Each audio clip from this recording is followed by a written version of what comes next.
headline event today is the Hutcheson Stakes. One of our features will be, where is last year's juvenile champion, this year's Derby favorite Trick? And you'll meet Lil's Lad, a rising star who really had an eye-popping performance here when he won by 16.5 lengths in his 3-year-old debut at Gulfstream. On the 11-race card this afternoon at Gulfstream, 6 of the races are for Derby hopefuls. That's 3-year-olds. And the big one, of course, the Hutcheson. Here are the conditions for the 45th running of this stake. It's a Grade 2 event. The purse, $100,000 guaranteed. That's $60,000 to the winner. It's 3-year-olds going 7/8 of a mile, 7 furlongs. Well, now to meet the field, let's join my colleagues Dave Johnson and Caton Bradar. Okay, Caton, we have the Hutcheson, 100 grand, 7 furlongs. Now, is this just a rich sprint? Well, who can forget when Housebuster won this on his way to being named Sprint Champion? Or is it a stepping stone to the Triple Crown? Remember, Swale took the Hutcheson en route to the Kentucky Derby. Which is it? Well, it's a little of both. There are examples of both categories. Champion sprinters like Plug Nickel and Shecky Green, and also classic winners, real fan favorites like Spectacular Bid and Holy Bull. Well, he started his 3-year-old campaign in this very race, the Hutcheson Stakes, with an eye-turning performance. Top sprint performance on the way to wins in the Florida Derby and the 1 1/4 Travers Stakes. And that same year, he was named Horse of the Year. But let's refocus on today's field. We have 5 runners, and all 5 horses in the Hutcheson have won their last out. And the stats for this field really good. 27 starts, 16 victories. That's exceptional. Let's take a look at the field for this afternoon. Boy American is a long shot at 12 from the rail scratch, the 2-horse One Way Love.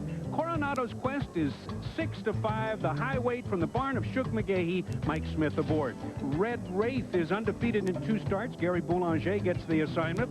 Zippy Zeal, the only Florida bred in this race. And remember, this race has been won by Florida breds for the last 4 years. Pat Day in the irons. And the horse with the most experience, trained by Wayne Lucas, Time Limit on the outside with Jerry Bailey at 2-1. Now, what's the game plan? Well, this is an important next step, a necessary next step for Coronado's Quest in particular. He has to prove that he can handle himself on the track, in the paddock, and especially on the racetrack. Winning would be nice, but this is as important, I think, as anything else. Now, that's also key for Time Limit. Both horses have to progress, have to move to the next logical step. But as for the rest of the field, well, this is more a proving ground. They have to see if they fit in at all with the 3-year-old picture. You know, Caton, there's a human side to this road, this rocky road to the Triple Crown.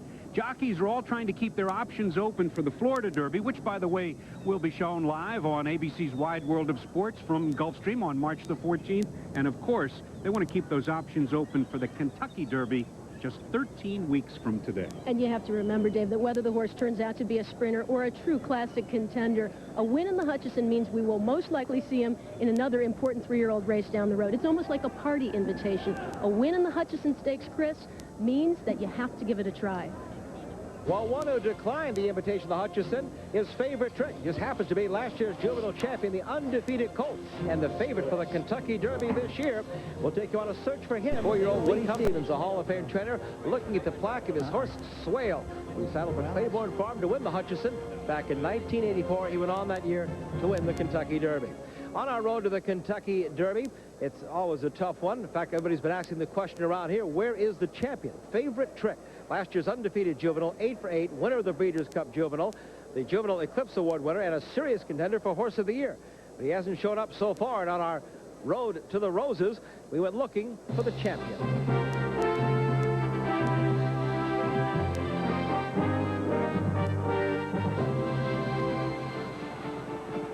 It was November 8, 1997, as Favorite Trick rolled to a 5.5-length victory in the Breeders' Cup Juvenile. But for the last 12 weeks, everyone in racing has been asking, where is he? Where's the favorite for this year's Kentucky Derby? The Gulfstream Park barn area? No. The paddock? No. The racetrack? No again.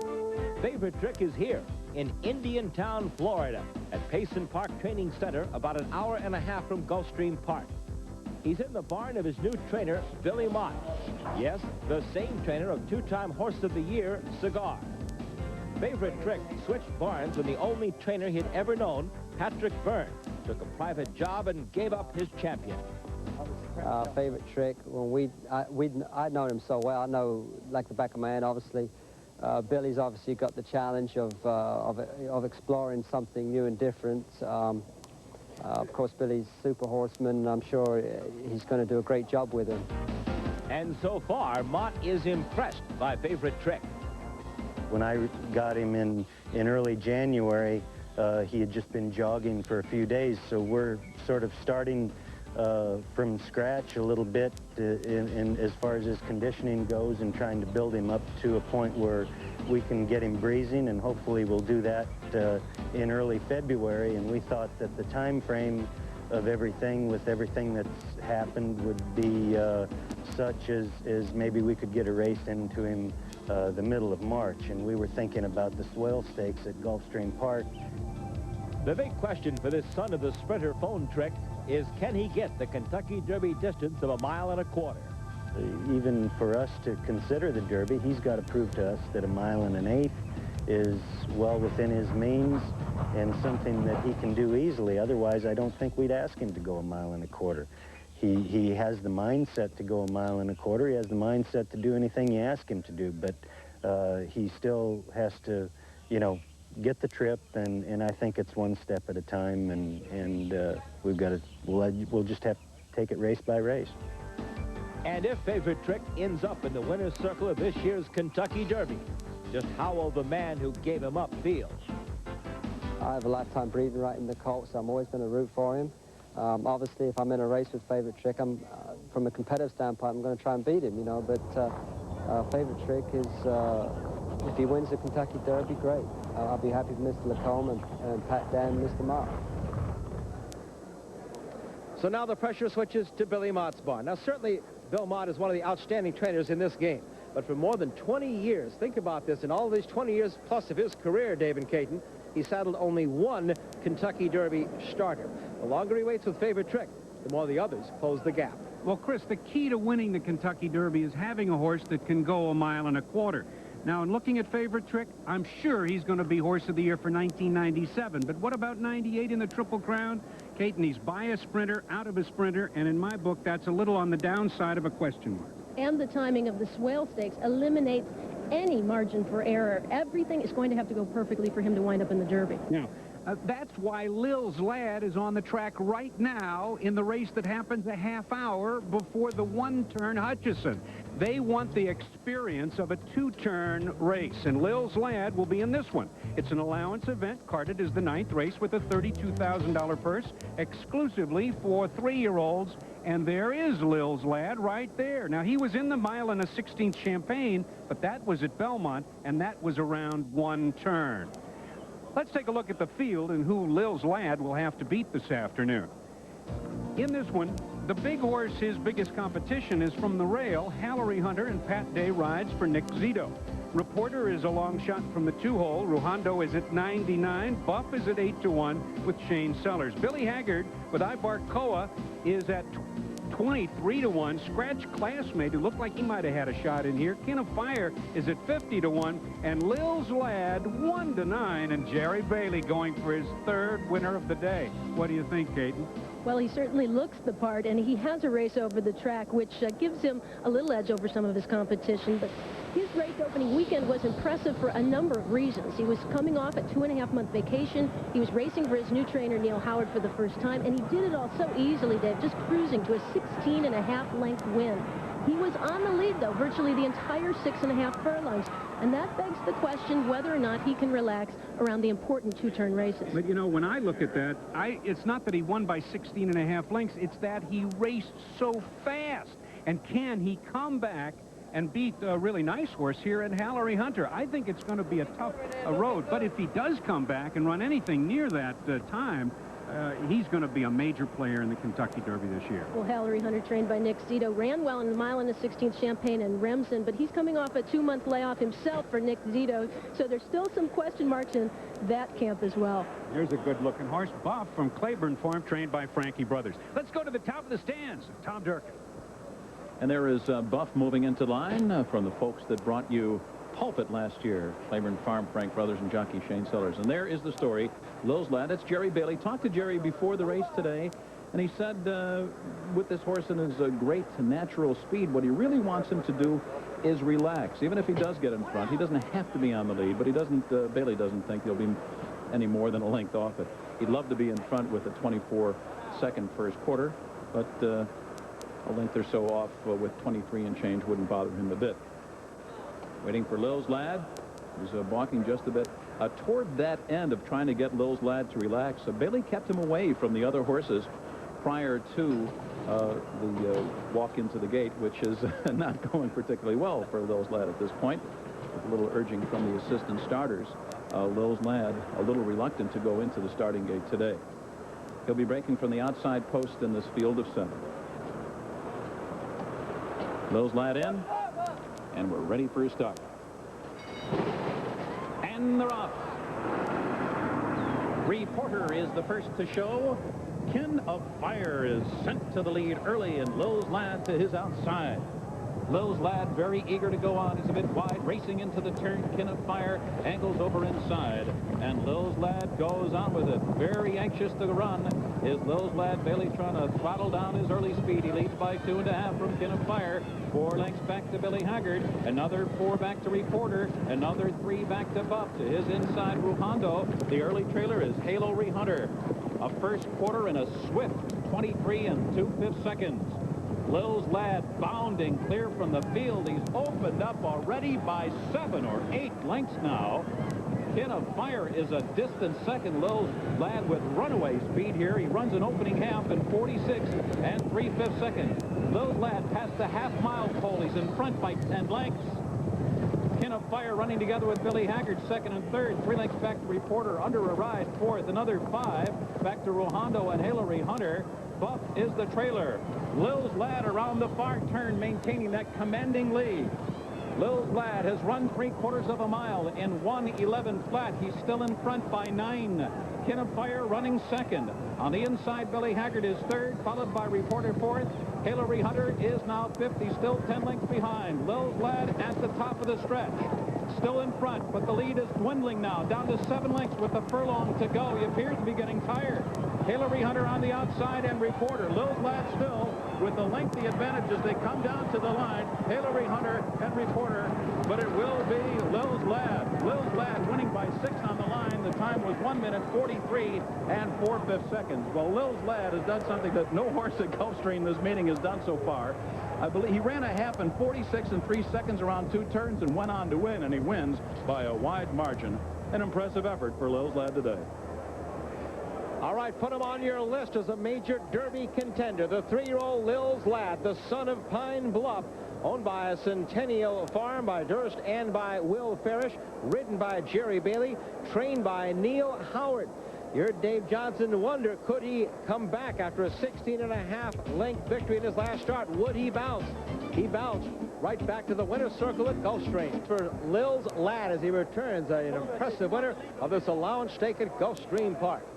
And remind you, tomorrow, Jerry Bailey, the nation's leading rider, the gentleman who just clinched a record 3rd consecutive Eclipse Award as the best in the business, and he has been that today. His 3rd winner of the day, as I'm sure Dave Johnson will make note of, on Lil's Lad, owned by Centennial Farm, along with Lillian Durst and Will Farish, trained by Neil Howard and ridden there by Jerry Bailey.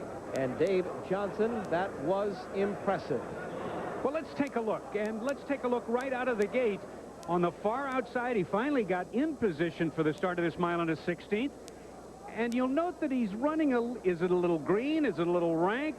I'll tell you what it is. It's fast, because from the far outside, he is able to get to the lead here with a quick burst of speed. As you can see, Jerry Bailey is not whipping. He's sitting very, very still. He hadn't touched the horse with the whip, and through the stretch, all he does was look around. He didn't whip him. He just urges him home. Yeah, I guess he was getting tired, but he fired a big shot today because of what he did on January the 4th. He ran so fast there, and he turned in a good effort here. This is a major Triple Crown contender. Lil's Lad, who was trained by Pancho Martin, now trained by Neil Howard. Jerry Bailey. Looks like he's got another good one, Chris. Well, Lil's Lad has thrown down the gauntlet. We'll see who can pick it up in the Hutcheson coming up. There's the payoff, 260, 210, 210. Hillary Hunter at 210, 210, and Reporter out at 210. The Wittenauer time for the mile and a 16th, 1:43.4 as they get around 2 turns for the first time on Lil's Lad. The Wittenauer splits were really impressive as well. Remember Tom Durkin calling off 46.3 for the half. He was 10 in front then it was 1:11 for the 3/4, and he was 9 lengths in front then. Finishes in 1:43.4. Let's go to Caton Bradar for more on Lil's Lad. Here we go. Jerry Bailey's had a good warm-up. He's just told us he'll be back for the next one, but for the moment you can bask in the glory, Jerry. Little bit rank or inexperience going into the first turn, or was he just over-eager? Very rank, but you have to take in consideration the girl on the horse next to me was chirping, leaving there to her horse. My horse heard it and got him keyed up. Therefore, it didn't really go the first quarter like I'd planned it, but the eventual finish was fine. After that first turn, once he got down the backstretch, he seemed to settle in beautifully for you. Yeah, it made him take it like 3/8 of a mile to relax, but once you said, like you said, down the backside, he was fine. Turned for home with plenty left, and I didn't really have to use him up. Taking a look at him through the stretch, was he getting tired? He wasn't. You know, I wanted to do enough with him when he meets the big boys next time. He won't be running on an empty tank, but he's more relaxed. I tell you, it's the first time around 2 turns. He's looking at the situation, looking at the crowd. He's never been over here to start a race for the first time, so he was pretty much in awe. Okay, we mentioned your prediction about the next race, but talk about time limit a little, speed on the outside, and he's got that race over the track. He does. He's an excellent horse. He's got a mountain to climb. Coronado's Quest is a tough horse, but time limit's legitimate. Well, so far, Jerry Bailey and Lil's Lad are pretty legitimate, too. Chris? Well, 3 in a row for Jerry Bailey. He'll try for 4 in a row with the Hutcheson Stakes. That's still ahead. Dave Johnson has a closer look at our Hutcheson Stakes favorite. That's Coronado's Quest. Across America, what a way to start. As we just watched Lil's Lad in that very impressive allowance victory. Talked to some of the connections right after the race. Next for Lil's Lad, Fountain of Youth Stakes. Guess what's next for you? Fountain of Youth right here on ESPN, live February 22nd. But now our focus is on today's major stake, the Hutcheson. Let's take a look at the Coronado presented by Las Vegas. For the American at big price, we scratched the 2. There is the favorite, Coronado's Quest, 4-5. Red Wraith getting some support at 4. Time limit, second choice, 8-5. Dave Johnson with more on today's race favorite. Well, trainer Shug McGahee and jockey Mike Smith have both enjoyed a lot of success.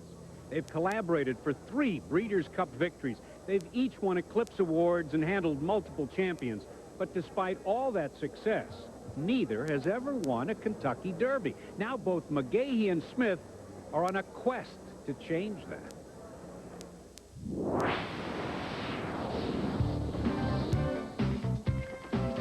Of all the good 3-year-old prospects that Shug McGahee has trained over the years, this colt, Coronado's Quest, ranks highest in at least one category. He's the fastest one I've had that I thought about running in the during the 90s. Now, I mean, Easy Goer was fast, but he wasn't as natural fast maybe as this horse. And but the horse I had that, you know, I was thinking about, say, such as a Rhythm or Draw, even Lure on the dirt or Roar on the dirt, that could have gone there. You know, they weren't nearly as quick as this horse. As a 2-year-old, Coronado's Quest was quick enough to set a 6.5 furlong track record, yet easily stayed the 1 1/8 of the Remsen. Now McGahee looks to the Hutcheson as a 3-year-old starting point. Well, of course, we would like to win, but I haven't by any means killed him to get him ready to run into Hutcheson. I don't think that, you know, I know that's not our ultimate goal. Our ultimate goal down here this winter would be the Florida Derby, and so I'm hoping I can get a good solid race into him to where I can sort of build on the foundation that I've hoped that I've put into him, you know, in the last 2 or 3 months, and then we can, say, go to the Fountain of Youth still on an upswing and not on, you know, maybe on a downswing. Jockey Mike Smith rode McGahee's first Kentucky Derby starter, Pine Circle, back in 1984. Mike's had several chances in the 90s, but still hasn't won the Roses. No, and well, I'd love to win it for him. You know, of course, he'd love to win the Derby, but like you said, you know, I ridden my first Derby for Shug when I was 16 years old, and I've ridden for him really ever since he's had a chance to use me. He's always been there for me, and man, that'd be just a great accomplishment. Not only to win the Derby, which we all know how great that would be, but to do it for Shug would mean a whole lot. And at this early stage, Smith believes that Coronado's Quest might just be the one. I tell you what, I'm so high on this colt. I hate to jump on a bandwagon or anything, but I just believe he's got the ability to be any kind of horse. I really do, and this could be the horse. You know, he's got a few little things about him. You know, he's got his quirks about the paddock and stuff like that, but they've done a lot of hard work with him since then, and he's done really well. Matter of fact, his last race, he didn't act up at all, and he was great. And if he'll continue on that trail, I think this is a horse that the racing needs again. You know, I mean, he could be another one of those special ones. And there is Coronado's Quest. Note the field right in front of him, also the pony. They're trying to keep him calm. He's been known as a bit of a bad actor as a 2-year-old. They hope they've had those problems behind him. Don't want to use any more energy than you need to before a big race like this. Well, now let's give you an update on the Visa Championship point standings. Following this year's Triple Crown horses, along with the leading trainer and jockey. Those are your leaders as we close out the first month of the year. The full entertainment at the racetrack this afternoon. Listening to the sounds of Richard Elliott, his jazz band entertaining the crowd here at Gulfstream, and a good-sized crowd on hand. Tomorrow on ESPN, invite you. Well, the people acting up almost as much as the horses, but Coronado's Quest pulled a wing-ding, so to speak. He had been very relaxed in the Hutcheson Stakes, and his trainer, he thought it was because of the pony. So the pony was sent in with Coronado's Quest, stood with him the entire time. Now, this was just a few minutes ago in the paddock. He was acting up, refusing to walk, freezing up, and apparently is continuing to do that again. You see Mike Smith jumping off Coronado's Quest to get him moving again, and that's happening as we speak on the racetrack. Mike Smith has gotten off. This caused quite a reaction from Wayne Lucas, who was watching the incidents. The other horses were acting up quite a bit as well before they moved out to the track, but Wayne Lucas's complaint involves this horse not carrying the weight to the post, because all horses are required to carry the same amount of weight for the same period of time in the post parade. So Lucas went straight to the judges. As for Coronado's Quest, this has been a habit of his in the past, and he was still able to run successfully despite the misbehavior. But he's obviously expending an awful lot of energy and fighting an awful lot. Tends to be his nature. Now, Shug McGahee's got a lot of experience with horses like this. He had the nice filly, My Flag, who kind of had that same stubborn streak. He gave her a pony. It did the trick. She picked up a victory in the Breeders' Cup. We'll see what happens with Coronado's Quest as he continues to react to any weight on his back. They've been able to keep him moving so far, but this is quite a turn of events, to say the least. Dave? Well, here's where the expression leg up comes in, because Mike tried to get up on the horse a bit earlier, but as you see, he's going to need a leg up. He's there. Coronado's Quest is set to go into the post parade, but uh-oh. This is not good. Caton? No, I'm... Chris?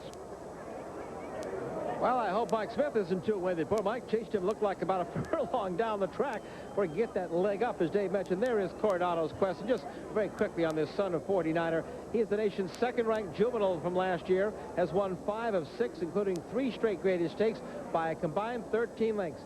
A lot of talent, but I'll tell you, he has really been a handful. Now let me show you how they're supposed to parade.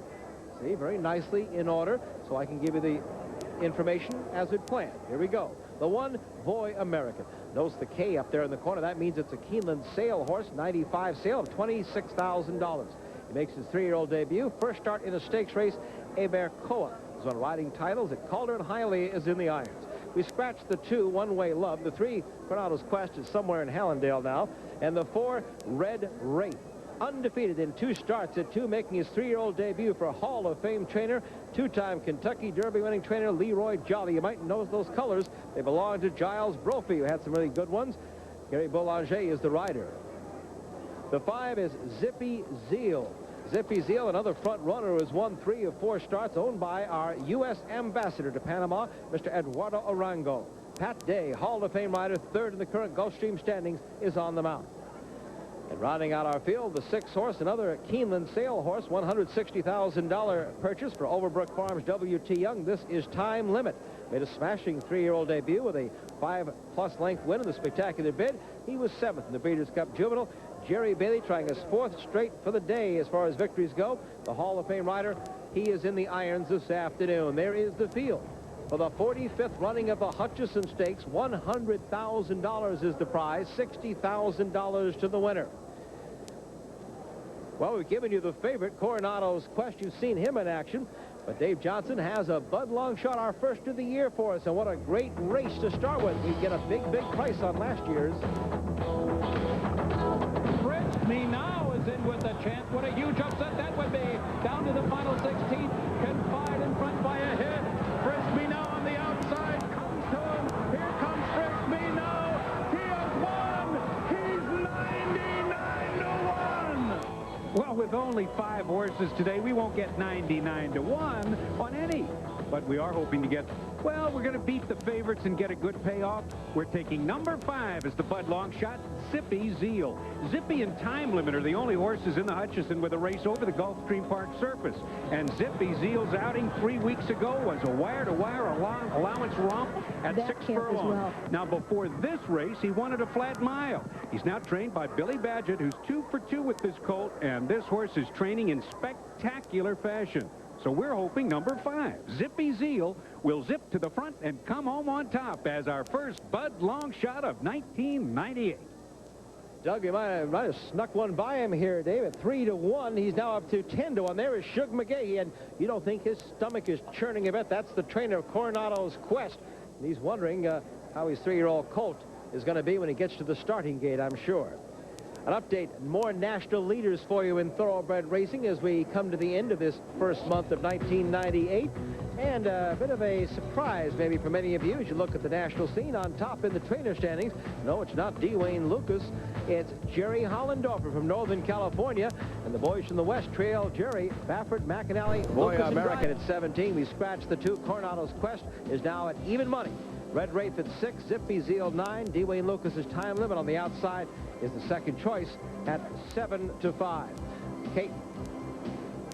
There's a look at Time Limit, the speed on the outside, and his trainer has some speed to burn as well. He's still burning it up with the racing officials, talking with Bobby Humphrey about the issue of weight. Wayne Lucas is concerned about Coronado's Quest not carrying the weight, the proper assigned weight, the same amount of time as the other horses, both in the paddock and out in the post parade. And that is the rule. But according to Bobby Humphrey, if it becomes an issue of safety, endangering the other riders or the horses, then allowances can be made. But he's still trying to argue his point. In the meantime, Time Limit has the benefit of that winning Spectacular Bid Stakes over the track very impressively at 3/4 of a mile. The speed on the outside at Gulfstream Park is particularly dangerous. Keep in mind, too, that this colt finished second to some awfully nice horses, including Favorite Trick in the Breeders' Futurity, going 1 mile and a 16th, and also his stablemate, Lay Down, beaten 5 lengths, but still at 1 mile and a 16th and improving. Chris? The last time we saw jockey Mike Smith, he was running down the track, desperately looking for someone to leg him up on his favorite today, Coronado's Quest. Well, Mike is in the saddle. These are more than just jockeys, race riders. These are teachers. We asked Mike earlier what lessons he hopes to teach Coronado's Quest today. I think the horse right to the outside of me, Zippy Zeal, which I've ridden the last couple of times, extremely quick horse. He's probably going to go out there and set the fractions. And I like to be able to sit in behind, him and maybe Time Limit or another one and school him maybe just a little bit. Let that dirt kind of hit him, just sit in behind him and then pick our spot when it's time to run, whether that be work my way out or getting through on the fence, as long as I have somewhere to go when it's time to go. Well, now, of course, Shug McGahee is thinking, well, what will happen now? What about all my plans? Are they all out the window now after what Coronado's Quest did in the paddock and on the racetrack? Dave, what do you think? How much did it affect him? Well, it might have affected him, but he quieted down. He was on the racetrack. This is a very good racehorse, and I think he's going to run very well today. I think he's the most logical winner of this race. Let's go upstairs to Tom Durkin. They're in the gate.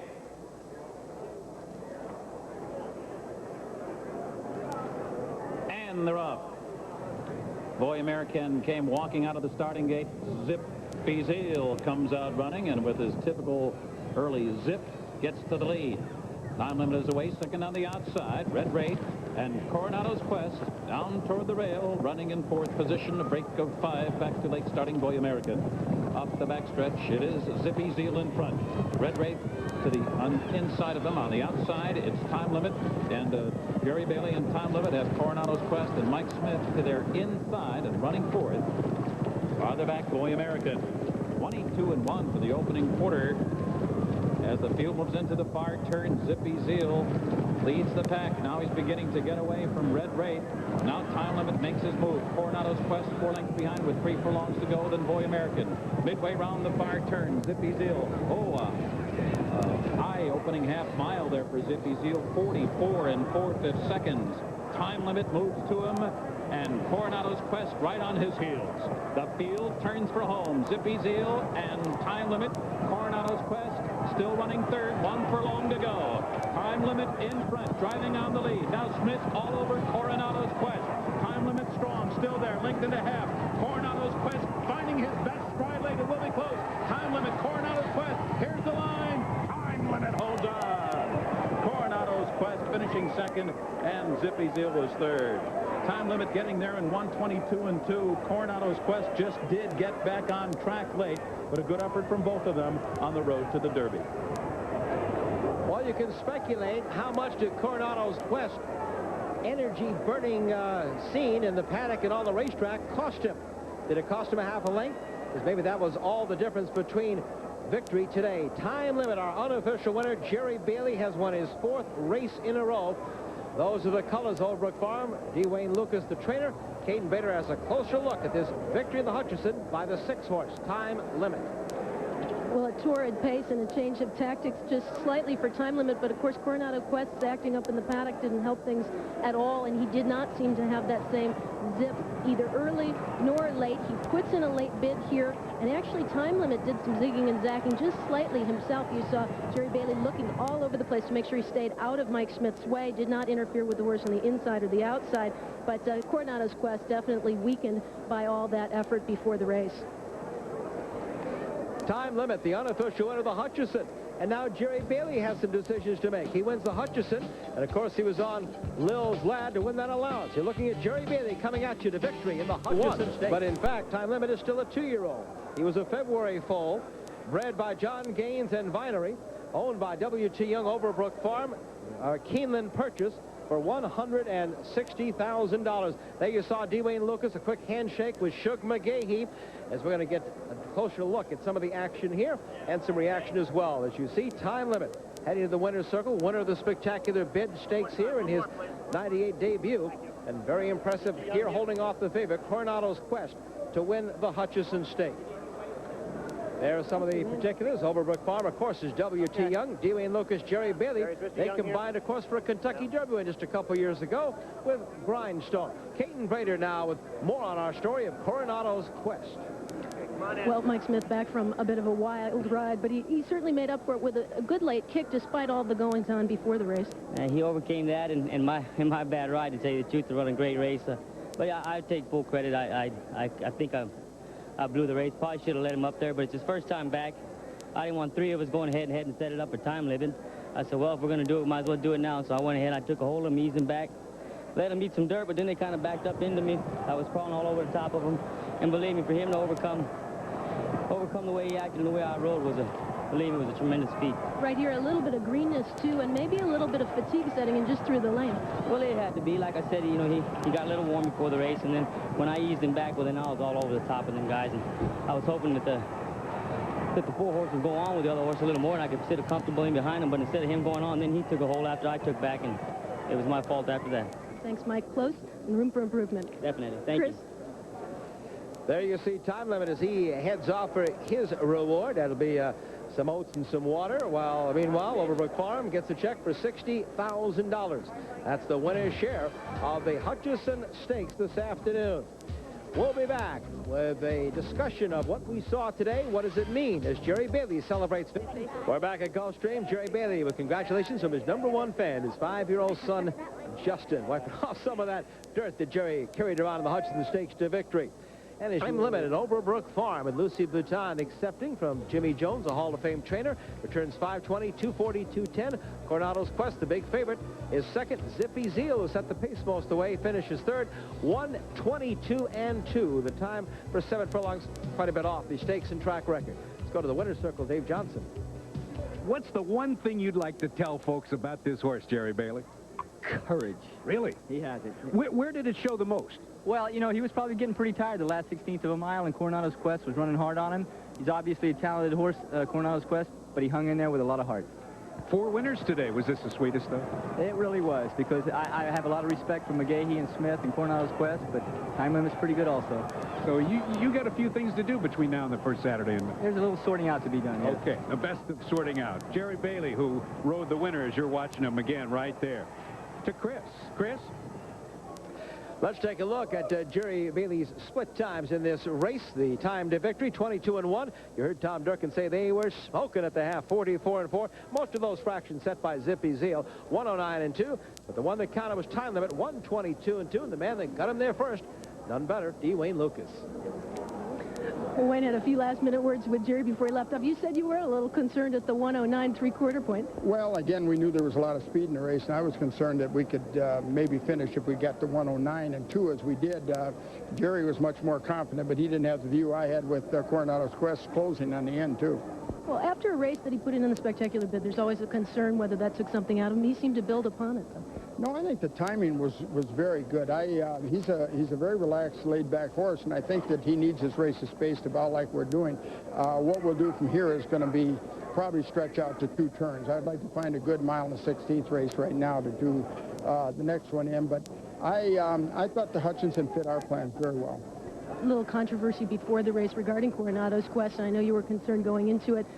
Probably did take something out of the horse, though, all the efforts beforehand. Oh, yes. I think my heart goes out to Shug. I trained a few of those that had that attitude in the paddock. And my concern was I thought that what we should have done, and if we had time to think it through, would have been to let him get out, take the time it took to get him out with the rider on. My concern is rules of racing say the rider should be on the horse when he leaves the paddock, and let the rest of us circle around, and then we would, join the force parade. As it turned out, I don't think we all did the same thing, and that's the only thing I'm concerned about. I'm not concerned about this day or this horse. I'm concerned about down the line. Well, down the line, Wayne Lucas can remain as the only trainer to have settled all the major 3-year-old stakes winners in Florida so far, a position most people would like to be in. Chris?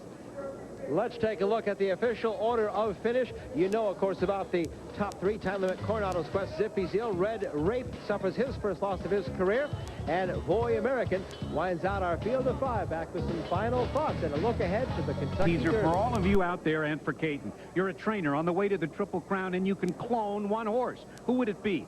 Favorite Trick, Lil's Lad, Time Limit, or Coronado's Quest? Fortunately, we don't have to make that decision. The answer will be found down the road, but you always want to have something to improve upon. Stay tuned. It only gets better from here. So what did we learn today? And that's what this is all about. Little lessons you learn on the way to the Kentucky Derby 13 weeks away. You'll learn Coronado's Quest may need a bit more schooling in the paddock. But the time limit certainly is one of the exciting 3-year-olds for D. Wayne Lucas. He's got a bunch of them, including Cape Town, they say may be better than him. It's going to be an exciting road to the Kentucky Derby. Thanks for joining us here at the Hutcheson Stakes.